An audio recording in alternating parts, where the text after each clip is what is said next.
యోహాను వ్రాసిన ప్రకటన గ్రంథము 2వ అధ్యాయము. ఎఫెసులో ఉన్న సంఘపు దూతకు ఏలాగు వ్రాయుము. 7 నక్షత్రములు తన కుడిచేత పట్టుకొని 7 దీపస్తంభముల మధ్య సంచరించువాడు చెప్పు సంగతులేవనగా, నీ క్రియలను, నీ కష్టమును, నీ సహనమును నేనెరుగుదును. నీవు దుష్టులను సహింపలేవనియు, అపోస్తులు కాకయే తాము అపోస్తులమని చెప్పుకొన్న వారిని పరీక్షించి వారు అబద్ధికులని నీవు కనుగొంటివనియు, నీవు సహనము కలిగి నా నామము నిమిత్తము భారము భరించి అలయలేదనియు నేనెరుగుదును. అయినను మొదట నీకుండిన ప్రేమను నీవు వదిలితివని నేను నీ మీద తప్పు ఒకటి మోపవలసి ఉన్నది. నీవు ఏ స్థితిలో నుండి పడితివో అది జ్ఞాపకము చేసుకొని మారు మనస్సు పొంది ఆ మొదటి క్రియలను చేయుము. అట్లు చేసి నీవు మారు మనస్సు పొందితేనే సరి. లేని ఎడల నేను నీ యొద్దకు వచ్చి నీ దీపస్తంభమును దాని చోట నుండి తీసివేతును.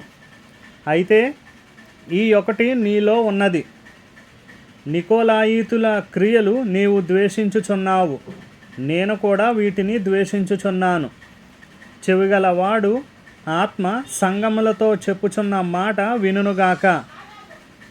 జయించు వానికి దేవుని పరదైసులో ఉన్న జీవవృక్ష ఫలములు భుజింపనిత్తును.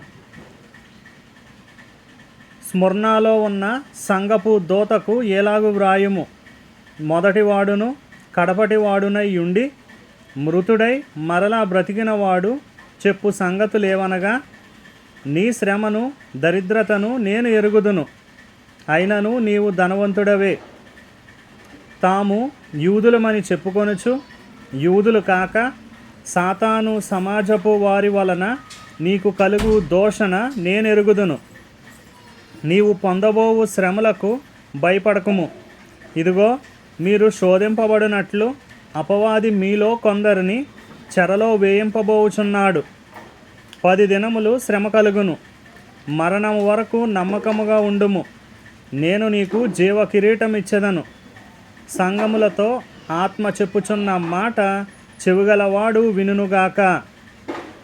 జయించువాడు రెండవ మరణము వలన ఏ హానియు చెందడు. పెర్గములో ఉన్న సంగపు దూతకు ఏలాగు వ్రాయుము.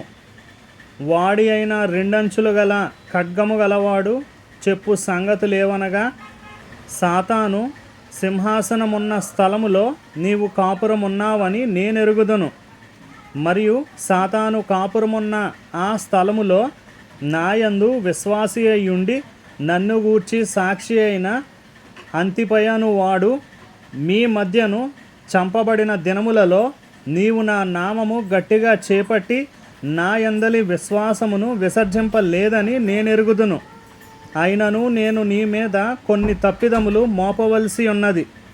అవేవనగా, విగ్రహములకు బలి ఇచ్చిన వాటిని తినునట్లును, జారత్వము చేయునట్లును ఇశ్రాయేలీలకు ఉరి యొడ్డుమని బాలాకునకు నేర్పిన బిలాము బోధను అనుసరించువారు నీలో ఉన్నారు.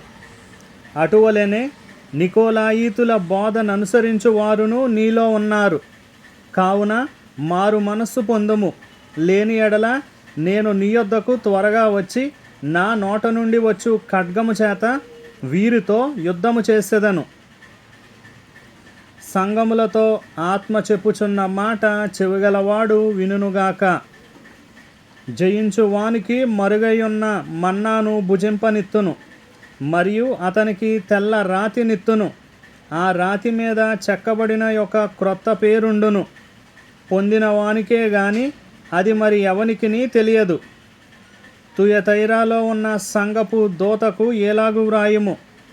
అగ్ని జ్వాల వంటి కన్నులను, అపరంజిని పోలిన పాదములను గల దేవుని కుమారుడు చెప్పు సంగతులేవనగా, నీ క్రియలను, నీ ప్రేమను, నీ విశ్వాసమును, నీ పరిచర్యను, నీ సహనమును నేనెరుగుదును. నీ మొదటి క్రియల కన్నా నీ కడపటి క్రియలు మరీ ఎక్కువైనవని ఎరుగుదును.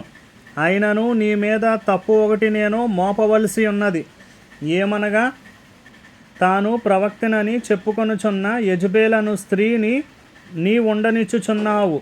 జారత్వము చేయుటకును విగ్రహములకు బలిచ్చిన వాటిని తినుటకును అది నా దాసులకు బోధించుచు వారిని మోసపరుచుచున్నది. మారు మనస్సు పొందుటకు నేను దానికి సమయమిచ్చి తిని గాని అది తన జారత్వము విడిచిపెట్టి మారు మనస్సు పొందనొల్లదు. ఇదిగో నేను దానిని మంచము పట్టించి దానితో కూడా వ్యభిచరించువారు దాని క్రియల విషయమై మారు మనస్సు పొందితేనే గాని వారిని బహు శ్రమల పాలు చేతును. దాని పిల్లలను నిశ్చయముగా చంపెదను.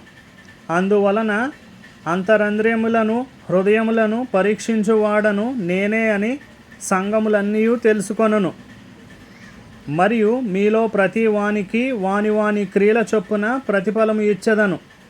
అయితే తుయతైరాలో కడమవారైన మీతో అనగా ఈ బోధను అంగీకరింపక సాతాను యొక్క గూఢమైన సంగతులను ఎరుగమని చెప్పుకొని వారందరితో నేను చెప్పుచున్నదేమనగా మీపైని మరి ఏ భారమును పెట్టను. నేను వచ్చే వరకు మీకు కలిగి ఉన్న దానిని గట్టిగా పట్టుకొనిడి.